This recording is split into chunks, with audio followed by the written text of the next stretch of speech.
Gary Lacasse, bonjour. Bonjour. Merci de prendre le temps de venir nous discuter, nous parler en fait un peu de l'historique aussi de Maison Plein Cœur parce que tu as été directeur général de Maison Plein Cœur. De quelle année à quelle année?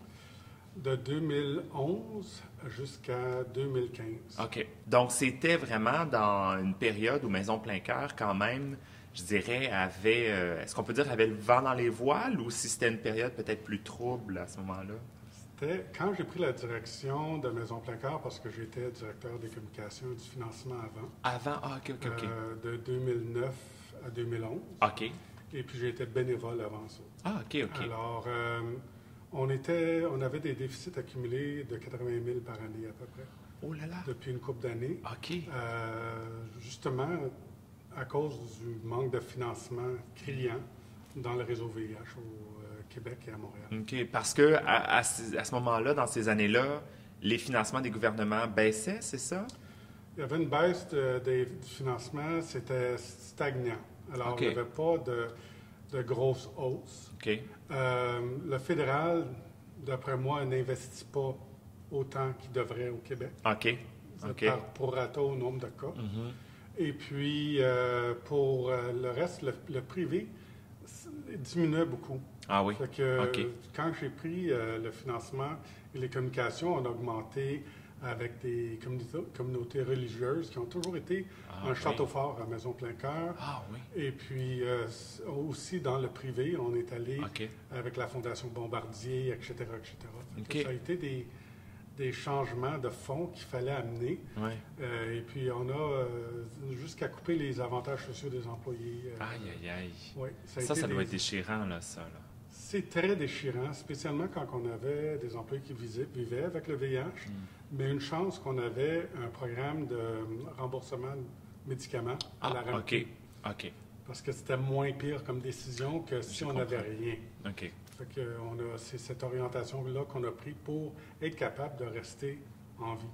Quand on voit en ce moment, c'est un peu un couteau à double tranchant de voir la progression de la médecine par rapport au VIH, la progression des traitements par rapport au VIH, parce que ça donne un peu cette fausse impression que maintenant qu'on n'en meurt plus, c'est une maladie dont on n'a plus besoin de s'occuper, mais les besoins sont encore là. Il y a encore des gens qui, malheureusement, se font dépister, se font diagnostiquer avec le VIH tous les jours, là. Écoutez, il y a 2500 nouveaux cas au Canada par année. 2500? Oui.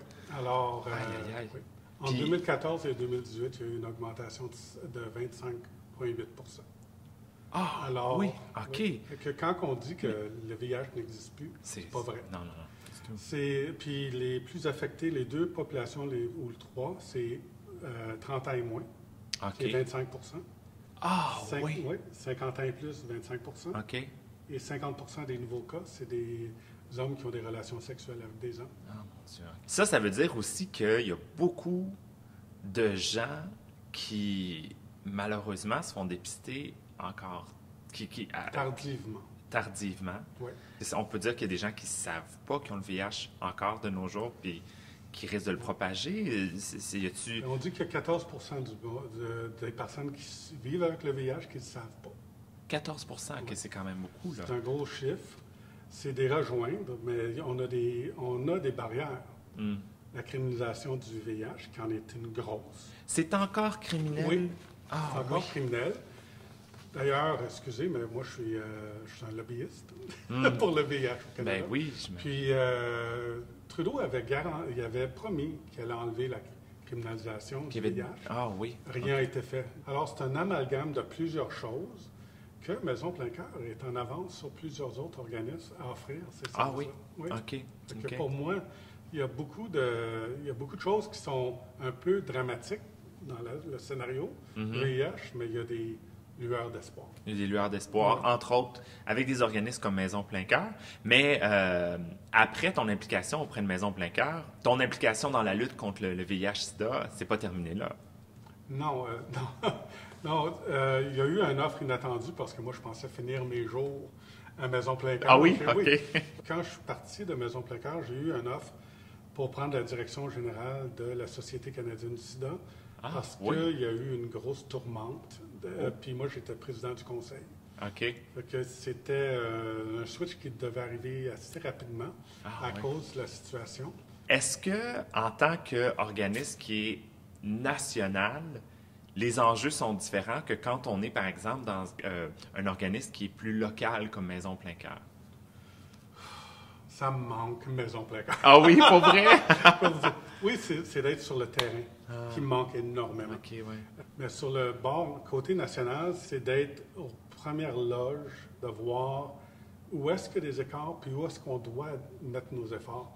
Parce qu'au Québec, on est privilégié, on a la COQ-SIDA, qui est là, qui est un regroupement provincial, mais il y a seulement 3 provinces qui ont des regroupements provinciaux.